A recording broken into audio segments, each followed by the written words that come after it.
My message is that we'll be watching you.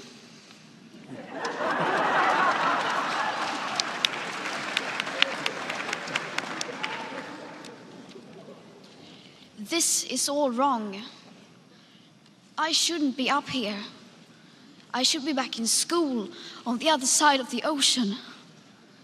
Yet you all come to us young people for hope. How dare you? You have stolen my dreams and my childhood with your empty words, and yet I'm one of the lucky ones.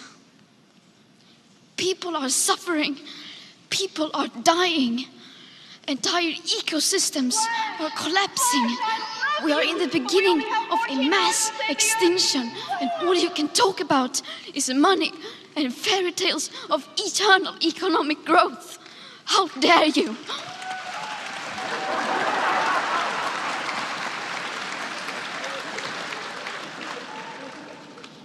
For more than 30 years, the science has been crystal clear.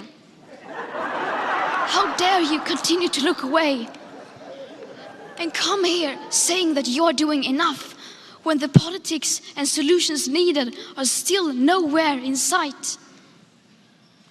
You say you hear us and that you understand the urgency. But no matter how sad and angry I am, I do not want to believe that. Because if you really understood the situation and still kept on failing to act, then you would be evil, and that I refuse to believe.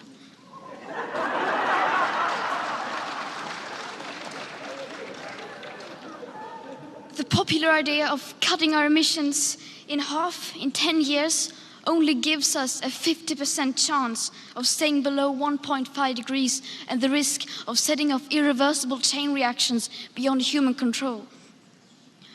50% may be acceptable to you, but those numbers do not include tipping points, most feedback loops, additional warming hidden by toxic air pollution, or the aspects of equity and climate justice.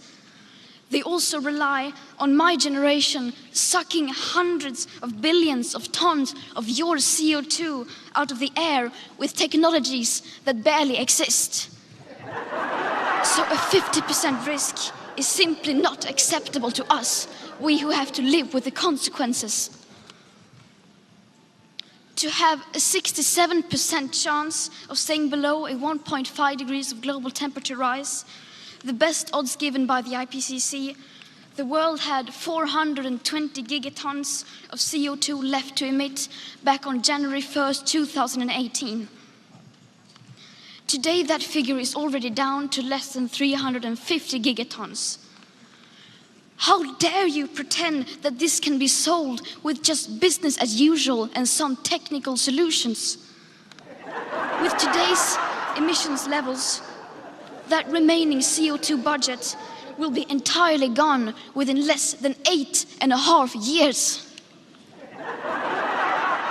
There will not be any solutions or plans presented in line with these figures here today, because these numbers are too uncomfortable and you are still not mature enough to tell it like it is. You are failing us. But the young people are starting to understand your betrayal. The eyes of all future generations are upon you. And if you choose to fail us, I say we will never forgive you. Flash, I love you, but we only have 14 hours to save the Earth. We will not let you get away with this. Right here, right now, is where we draw the line. The world is waking up, and change is coming whether you like it or not. Thank you.